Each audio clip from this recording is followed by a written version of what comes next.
Hello বন্ধুরা, কেমন আছো তোমরা সবাই? আশা করছি ভালোই আছো, আমিও ভালোই আছি। আজকে দেখাবো আলু ভাজি। আলু ভাজিটা একটু অন্যরকম, ফোড়নটা আমি দেখাই নেই, পরে মনে করলো দেখেই দিই, তাই আমি দেখাচ্ছি। কালো জিরা একটু ফোড়ন দিয়ে আমি তেল দিয়ে দিয়েছিলাম ফোড়নে, তাই এটা ভাজা হয়েও গেল। কাঁচা লঙ্কাও দিয়েছি আমি 2-3টা, একটু ঝালঝাল হলে ভালো লাগে। তারপরে কটা দিব কারি পাতা। কারি পাতা দিয়ে সুন্দর করে আস্তে আস্তে একদম মিডিয়াম লোতে দিয়ে ভাজি করব আমি এটা। একদম মিডিয়াম দিতে হবে, নাহলে কারি পাতাগুলো মুসমুসে ভাব হবে না। আর কারি পাতাগুলো না একদম গ্রিনই থাকবে, একদম সবুজ কালার থাকবে, কিন্তু মুসমুসে ভাব হবে। কিন্তু আস্তে আস্তে একদম মিডিয়ামে ভাজতে হবে। ভাজা হয়ে গেল আমার আলু। আর এখানে আমি ভেজেছি করলা আর মিষ্টি কুমড়া ভাজি।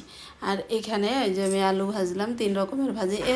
আজকে অ্যাকচুয়ালি আমি খাবো না, আর সবজি করলে থেকে যাবে। খাই তো আমি ঘরের মধ্যে বেশি, মেয়ে মানুষের মধ্যে তো আমি, আর বাচ্চাগুলো ওরা খেতেই চায় না, তাই 3 রকমের ভাজি করলাম আর ডাল করলাম। দেখো ভাজিতে কারি পাতাগুলো একদম মুসমুসে হয়েছে।